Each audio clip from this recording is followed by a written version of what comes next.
Hello students, welcome again to this channel English at your fingertips.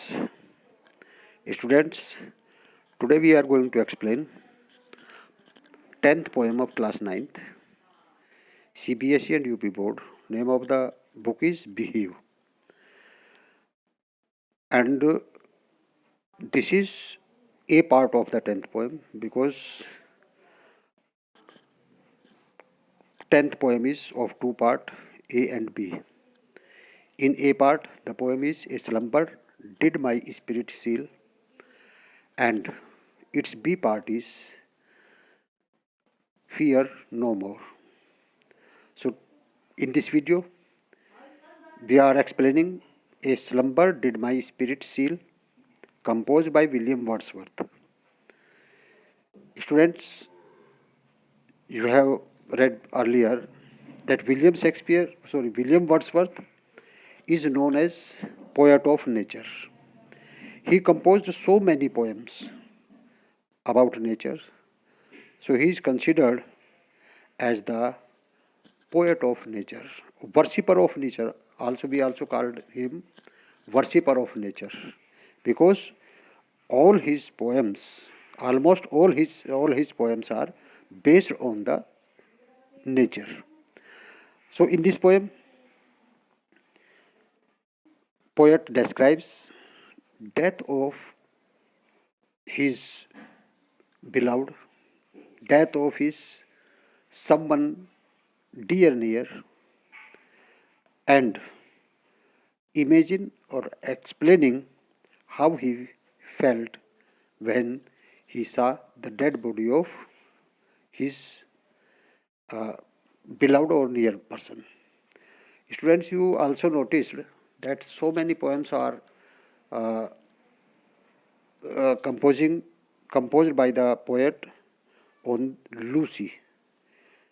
So we can also say that this poem is also on the death of Lucy. Uh, Whoever Lucy, that is a mystery. So students, let us see stanza wise, line to line, detailed explanation in Hindi and English. Students, कक्षा 9 की poem number 10 का ए part हम इस video में explain करने जा रहे हैं। पोएम का नाम है a slumber did my spirit seal. Poem को विलियम वर्ड्सवर्थ ने लिखा है और विलियम वर्ड्सवर्थ को पोएट ऑफ नेचर कहा जाता है, वर्शिपर ऑफ नेचर भी कहा जाता है, उसको प्रकृति का पुजारी भी कहते हैं और प्रकृति का कवि भी कहा जाता है, क्योंकि उनकी जो अधिकांश पोएम थी वो प्रकृति पर आधारित थी। जहाँ तक विलियम वर्ड्सवर्थ की बात है, 7 अप्रैल 1770 को कोकरमाउथ यूनाइटेड किंगडम में इनका जन्म हुआ था और 23 अप्रैल 1850 को माउंट गार्डन्स यूनाइटेड किंगडम में इनकी डेथ हो गई थी। बहुत ही पॉपुलर पोएम है। देखते हैं, इनकी एक शॉर्ट पोएम है, केवल 8 लाइन की पोएम है, तो इस पोएम को देखते हैं हम यहाँ। A slumber did my spirit seal. जहाँ तक हम पोएम के टाइटल की बात करते हैं, स्लम्बर मीन्स होता है नींद, sleep. Did my spirit, spirit होता है, स्पिरिट कहते हैं सोल, आत्मा को। और सील, सील मीन्स होता है किसी चीज़ को आपने देखा होगा सील कर देना, यानी पैक कर देना। तो a slumber did my spirit seal का मतलब हुआ कि एक नींद ने मेरी स्पिरिट को पैक कर दिया। अब स्टूडेंट्स, यदि हम यहाँ देखें तो यहाँ स्लम्बर दिया हुआ है, तो स्लम्बर का मतलब स्लीप होता है, लेकिन जब हम स्लीप करते हैं तो हमारी जो कॉन्शियंस होती है वो एक्शन में होती है। लेकिन यहाँ इसने कहा स्पिरिट सील, स्पिरिट का मतलब हमारी स्पिरिट को सील कर दिया। इसका मतलब क्या हुआ कि हम अनकॉन्शियस हैं उस समय। तो इसलिए हम यहाँ स्लम्बर को कह सकते हैं, slumber is a deep sleep. और हम यह कह सकते हैं कि एक सिंबॉलिक पोएम होगी, और ये सिंबल जो स्लम्बर दिया हुआ है ये डेथ को कहा गया है। तो a slumber did my spirit seal, तो यहाँ हम ये कह सकते हैं कि एक गहरी नींद ने मेरी अंतरात्मा को पैक कर दिया। इसका मतलब फिर गहरी नींद क्या हुई? गहरी नींद हुई स्टूडेंट्स डेथ। तो यहाँ डेथ को इसने सिंबलाइज किया है। जहाँ तक पोएम की बात है, this poem is about the death of A loved one. मैंने जो पहले ही आपको बताया कि किसी लव्ड वन की डेथ के ऊपर पोएम लिखी गई है। How does the poet feel, poet कैसा महसूस करता है व्हेन ही थिंक्स, जब वो सोचता है अबाउट हर डेथ, उसकी मृत्यु के बारे में। हाउ डज ही इमेजिन, वो कैसे इमेजिन करता है how to be after death, कि डेथ के बाद कैसा होगा, वो किस तरह से इमेजिन करता है। तो यहाँ डेथ के बारे में वो डिस्क्राइब किया है पोएट ने। तो देखते हैं स्टूडेंट्स क्या है इसमें पोएम में लिखा हुआ है। केवल 8 लाइन की पोएम्स है।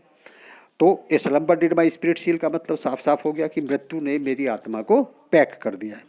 देखिए, अस्लम्बर डिड माई स्पिरिट सील, ये उसको रिपीट किया गया है। तो हम यहाँ कह सकते हैं कि रिपीटिशन फिगर ऑफ स्पीच है, क्योंकि इसका जो टाइटल है पोएम का, उस टाइटल पोएम को फर्स्ट लाइन में ही रिपीट किया गया है। A slumber did my spirit seal, it means ये टोटल रिपीट किया गया, तो रिपीटिशन पोएटिक डिवाइस हम यहाँ कह सकते हैं। तो a slumber did my spirit seal, I had no human fears, she seemed a thing could not feel the touch of earthly years.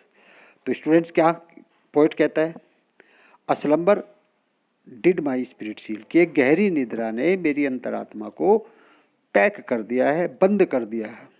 और फिर कहता है I had no human fears, और जब मृत्यु हो चुकी है, यानी जब मैं गहरी नींद में सोया हूँ, जब मैं चिर निद्रा में सोया हूँ, अस्लम्बर को चिर निद्रा भी कह सकते हैं, यानी एक स्थायी नींद। स्थायी नींद कब होती है, मृत्यु के बाद। तो a slumber did my spirit seal, की एक गहरी निद्रा ने मेरी आत्मा को बंद कर दिया है, और जब मेरी मृत्यु हो चुकी है, इसलिए तब नो ह्यूमन फियर्स, मुझे किसी भी तरह का कोई भय, कोई डर नहीं है। जब तक आदमी जीवित होता है उसे हर चीज़ का डर होता है, लेकिन अब उसे किसी भी तरह का भय नहीं है, डर नहीं है, क्योंकि मृत्यु आने के बाद आदमी कैसा हो जाता है, निर्भीक हो जाता है। अब वो क्या कहता है, सी सीम्ड ए थिंग, वो एक अब वस्तु दिखाई देती है, दैट कुड नॉट फील, जो फील ही नहीं करती। अब वो एक ऐसी वस्तु में कन्वर्ट हो चुका है, यानी क्या, सी कौन, जिसकी मृत्यु हुई है। जैसे मैंने स्टूडेंट्स कहा था, सी यहाँ किसके लिए आया, यहाँ सी लूसी के लिए आया। तो सी सीम्ड ए थिंग, अब वो एक चीज़ के, अब एक वस्तु सी दिखाई देती है, दैट कुड नॉट फील, जो महसूस ही नहीं कर रही, the touch of earthly years, कि जो सांसारिक स्पर्श हैं, अब वो उनको अनुभव ही नहीं कर रही है। क्यों नहीं कर रही है, क्योंकि उसकी डेथ हो चुकी है, और क्योंकि उसकी डेथ हो चुकी है तो अब वो केवल एक वस्तु बनकर रह गई है। अब केवल वो एक वस्तु है जो किसी भी तरह का स्पर्श अनुभव नहीं कर रही, क्योंकि उसके अंदर की जो आत्मा है उसको क्या कर दिया है, सील कर दिया गया है, पैक्ड कर दिया गया है। और स्टूडेंट्स ऐसा कहते हैं कि हमारे शरीर जो है वो जब तक इसके अंदर आत्मा होती है तब तक ही हम लिविंग बीइंग है, और जैसे ही इससे आत्मा निकाल ली जाती है तो फिर हमारे शरीर को कहा जाता है कि अब ये मिट्टी पड़ी हुई है। स्टूडेंट्स, मैंने एक रामायण में सुना था, एक सीन था वहाँ पे, जब दशरथ की डेथ हो जाती है और भरत शत्रुघ्न के आने तक, चूँकि राम लक्ष्मण तो वन में जा चुके थे, और भरत शत्रुघ्न के आने तक उसकी डेड बॉडी को संभाल के रखना होता है। जैसे आप लोगों ने भी देखा होगा यहाँ कि जो सैनिक होते हैं, सोल्जर होते हैं, उनकी जब डेथ हो जाती है, उनकी डेड बॉडी घर तक पहुँचने में कितना टाइम लग जाता है, तो उसको इस तरह से हैंडल करके रखते हैं ताकि वो गलना शुरू ना हो जाए, वो डिस्पोज होना शुरू ना हो जाए। तो मैंने देखा था कि उस समय जो थे उनके जो गुरु थे वशिष्ठ, वो उसकी दशरथ की डेड बॉडी को उस पर लेप लगा रहे थे तरह तरह का, ताकि भरत शत्रुघ्न तक के आने तक उसकी डेड बॉडी अक्षत विक्षत ना हो। तो तब एक उसमें एक कपलेट आया था, एक दोहा आया था, वो मुझे आज भी अच्छी तरह से याद है। तो उसमें कहा था कि बुझे हुए दीपक में लोग तेल और पानी डाल रहे हैं। यानी बुझा हुआ दीपक कौन कहा गया था, dead body of king Dasharath. तेल और पानी डाल रहे हैं क्योंकि तेल और पानी का लेप लगा करके उसको सड़ने और गलने से बचाया जा रहा है। तो फिर क्या था कि बुझे हुए दीपक में लोग तेल और पानी डाल रहे हैं, जाने वाला चला गया है, मिट्टी लोग संभाल रहे हैं। जाने वाला कौन था, यानी दशरथ। दशरथ कौन था, उसकी अंतरात्मा, यानी दशरथ की आत्मा उसके शरीर से जा चुकी है। तो इसलिए क्या कह रहे हैं कि जाने वाला चला गया, दशरथ तो चला गया, मिट्टी लोग संभाल रहे हैं। अब जो शेष बचा है वो क्या है, वो मिट्टी है, डेड बॉडी है। अब वही चीज़ यहाँ कही है उसने क्या कहा, सी सीम्ड थिंग, वो एक चीज़ बन गई है, वस्तु बन गई है, दैट कुड नॉट फील, जो महसूस ही नहीं करती, the touch of earthly years, यानी जो सांसारिक स्पर्श हैं वो उनको महसूस ही नहीं कर रही है। और उसे किसी भी तरह का भय नहीं है, किसी भी तरह का डर नहीं है, क्योंकि उसकी अंतरात्मा उसके शरीर से निकल चुकी है। और जब शरीर से आत्मा निकल जाती है, शरीर केवल मिट्टी समान रह जाता है। तो ऐसा यहाँ विलियम वर्ड्सवर्थ ने कहा है। स्टूडेंट, जहाँ तक हम इसकी राइमिंग स्कीम देखते हैं, तो सील किसके साथ मैच करता है? फील के साथ। और फियर किसके साथ करता है? ईयर्स के साथ करता है। यानी फर्स्ट लाइन किसके साथ? थर्ड लाइन के। और सेकंड लाइन किसके साथ? Fourth line. और जब फर्स्ट लाइन थर्ड लाइन के साथ और सेकंड लाइन फोर्थ लाइन के साथ राइम करती है, तो हम क्या कहते हैं? A B A B. तो जो इसकी मार्किंग, जो इसकी राइमिंग स्कीम है, वो ए बी है। और यदि स्टूडेंट्स पूछता है क्वेश्चन कि राइमिंग वर्ड्स बताइए, तो हम कहेंगे seal rhymes with feel and fears rhyme with ears. तो ये तो हुआ इसका राइमिंग। जहाँ तक पोइटिक डिवाइस की बात है स्टूडेंट्स, फर्स्ट उसमें देखें, स्लम्बर, स्पिरिट और सील, एस एस एस कितनी बार रिपीट हुआ है? 3 बार। तो इसका मतलब क्या हुआ? Alliteration figure of speech, alliteration poetic device first line में यूज हुई है। और फर्स्ट लाइन में स्लम्बर, स्पिरिट, सील, यानी स्लम्बर ने स्पिरिट को पैक कर दिया है।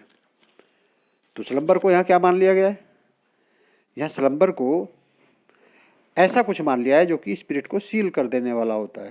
तो यहाँ मेटाफर फिगर ऑफ स्पीच या मेटाफर पोइटिक डिवाइस का भी यूज किया गया है। देखते हैं नेक्स्ट स्टेंजा स्टूडेंट्स।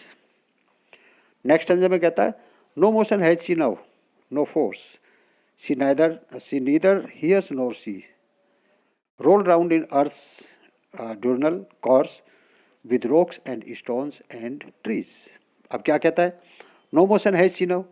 अब देखिए, जब डेड बॉडी पड़ी हुई है, उसके अंदर से आत्मा निकल के जा चुकी है, आत्मा को सील कर दिया गया है, स्पिरिट को सील कर दिया है, पैक कर दिया गया है, तो उसके अंदर किसी भी तरह की कोई भी मोशन नहीं है, कोई भी मूवमेंट नहीं है, नो फोर्स, और ना ही उसके अंदर कोई शक्ति है। क्योंकि जब तक आदमी होता है तब तक उसके अंदर एक शक्ति होती है, एक पावर होती है।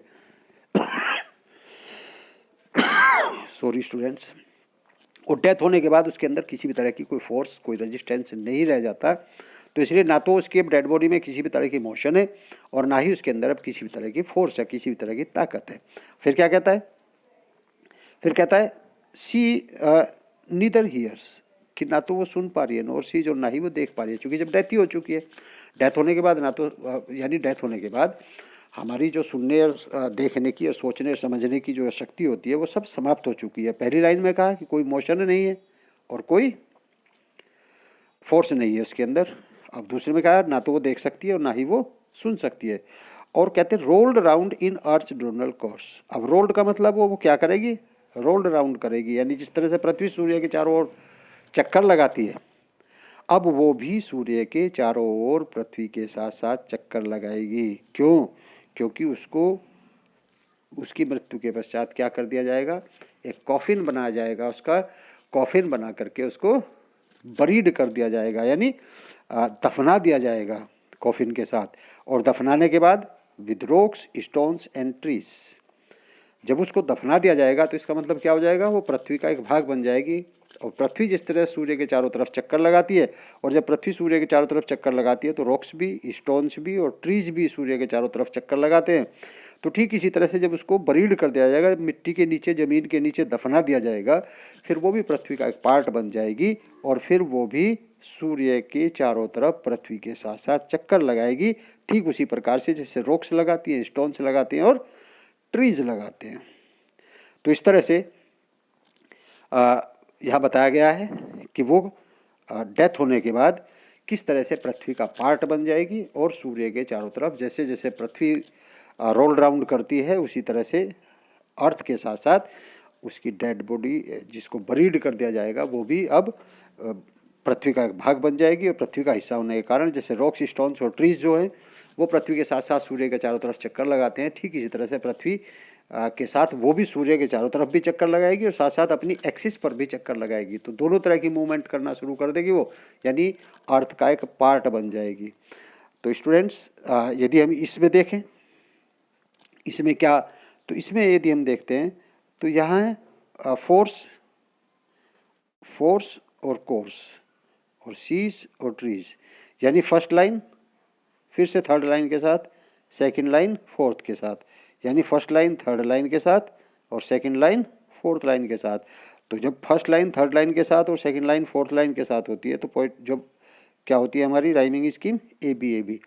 तो यानी इस स्टेंजा की भी जो राइमिंग स्कीम है वो क्या है, ए बी है।